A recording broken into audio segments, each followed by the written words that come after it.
Most gardening advice is built around one assumption, that you will start over every single year.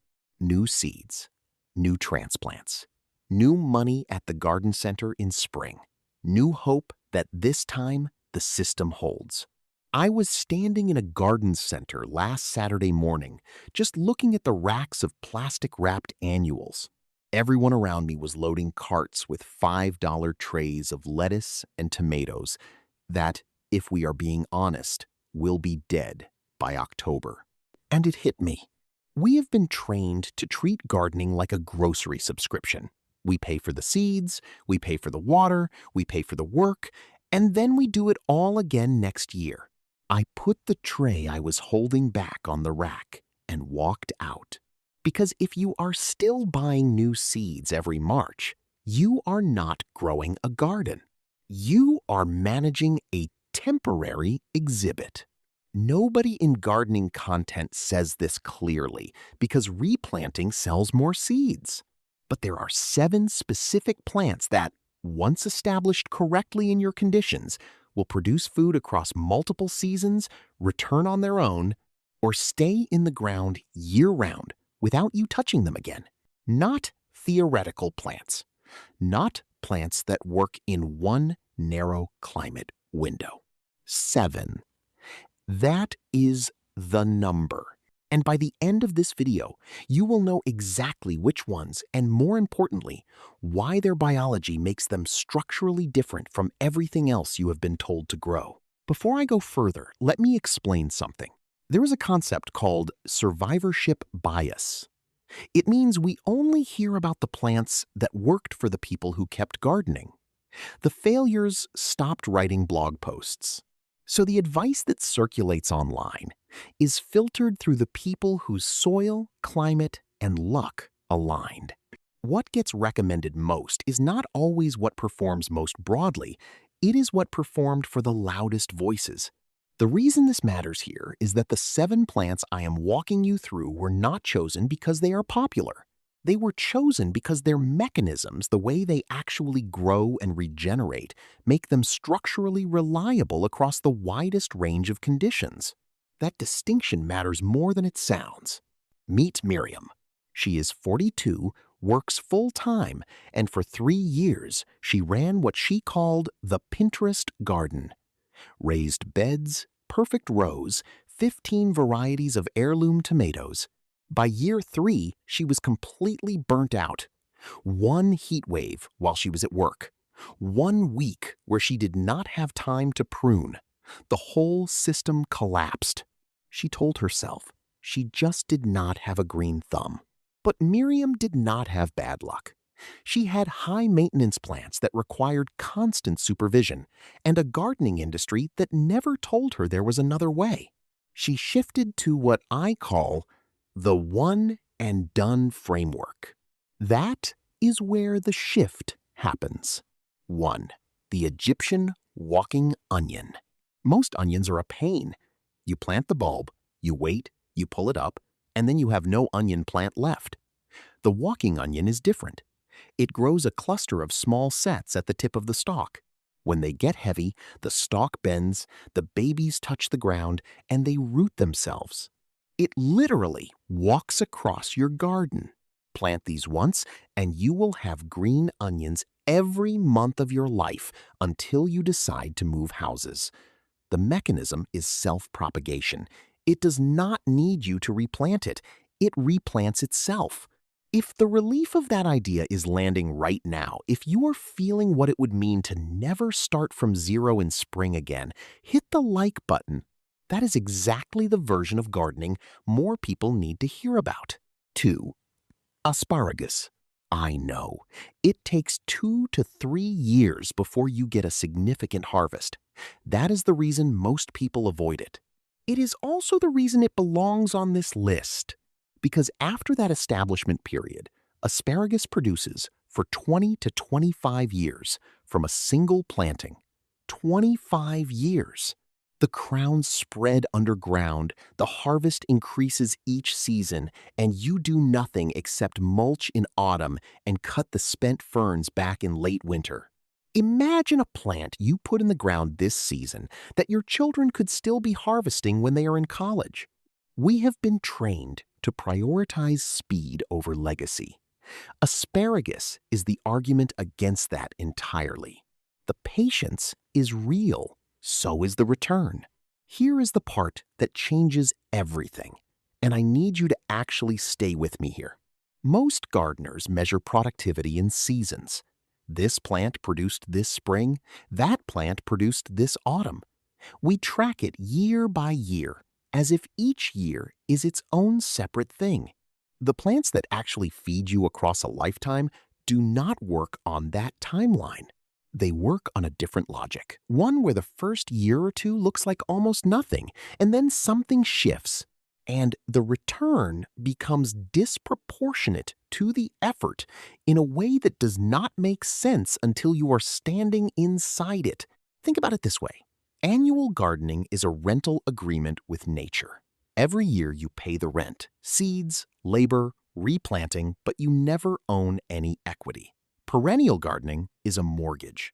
The first year is the down payment. It is hard. It costs something. But after that, you own the food.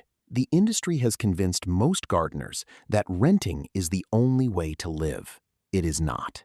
The reason this matters here is that every plant still to come on this list operates on the ownership side of that line. 3. Scarlet runner beans. Most beans are annuals. You pull them at end of season.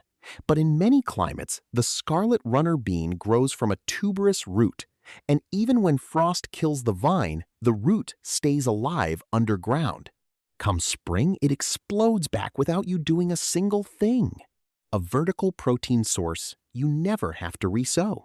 Stop for a second and look at whatever bean poles you have. Are they empty right now? If they are, you are working harder than you need to. 4.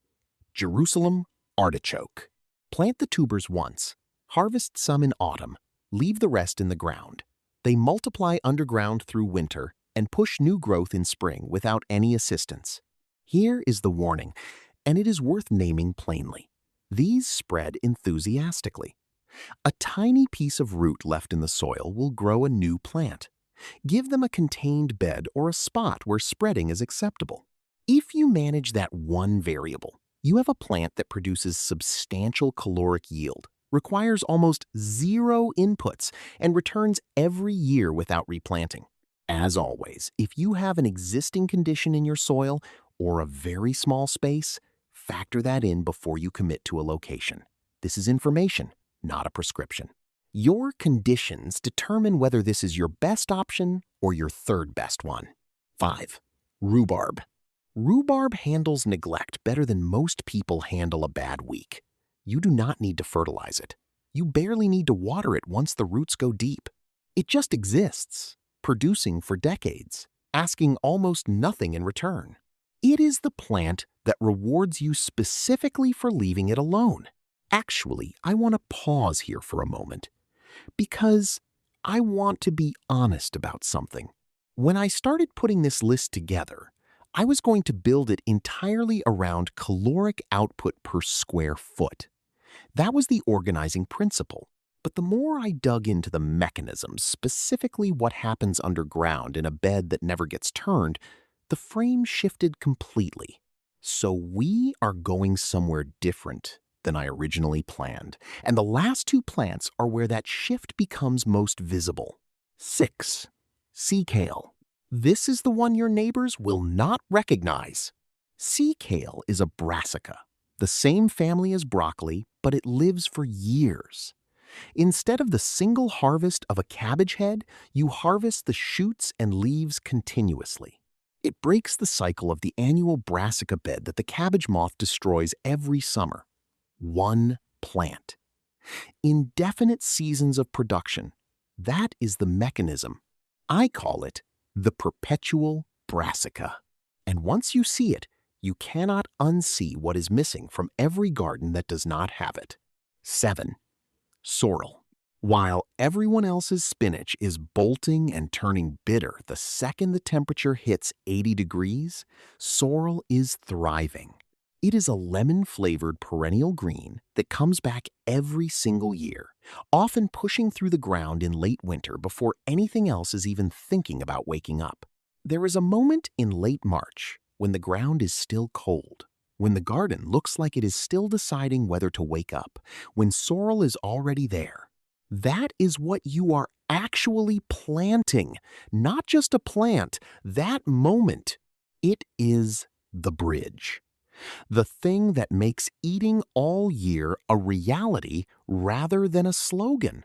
I want you to stop whatever you are doing for a moment, because this next part is the reason this video exists, and it is the piece almost nobody talks about. These 7 plants do not just save you work. They build soil. When you stop digging up your garden every year to replant annuals, you allow the fungal networks, the mycelium, to stay intact underground. These threads connect root systems, move nutrients between plants, and create the biological infrastructure that makes a garden genuinely self-sustaining over time. The industry wants you to till and turn the soil every season, not because it helps your garden, because it destroys those networks and makes you dependent on their fertilizers to compensate. By planting these 7, you are not just growing food. You are declaring independence from that loop. I almost wish this were simpler to say, because once you understand what is actually happening beneath a permanent bed, once you see the fungal architecture you have been destroying every spring, you cannot go back to treating your garden like a blank slate that needs to be reset each year. You are stuck with this now. The comfortable version, the seasonal fresh start, the new tray of seedlings stops feeling like freedom and starts feeling like what it actually is: rot. Here is the question I keep sitting with and have not fully resolved. Once these 7 plants are locked in and the fungal networks start building, how do you manage the specific soil fatigue that develops in a permanent bed over years without reaching for synthetic inputs? That is the next layer. And I do not have a clean answer yet. You are not someone who is bad at gardening. You are someone who was handed a broken set of tools and told to build something permanent with them. The walking onions, the sunchokes, the asparagus, they do not need you to be a master. They need you to get out of their way and let their biology do what it was always going to do. The garden that feeds you all year is not the biggest one. It is not the most organized one. It is not the one with the most impressive seed order. It is the one you built right the first time. Save this video. The next time someone tells you to pull your kale roots in autumn, or dig up your Jerusalem artichokes completely, or skip asparagus because the wait is too long, come back here. That is exactly what it is for. You will find it in your saved videos on YouTube, the bookmark icon under the video. Now that you know what to plant to eat all year, you need to understand how to protect these roots through the one season that can actually kill them. Because if you get the mulch layer wrong this November, the investment you just made gets foreclosed on by the frost. That system is in the next video right here. If you want to understand why your garden works, not just what to do in it, subscribe. That is the level we operate at here, every single video. Think of one person in your life who restarts from scratch every spring and finds it exhausting. Send this to them, not as advice, just as something worth knowing. Which of these 7 lands as the surprise for you? Or, if you've already been walking your onions for years, or harvesting asparagus from crowns you planted a decade ago, drop how long your oldest plant has been alive in the comments. I want to see the perennial legacy we are building here.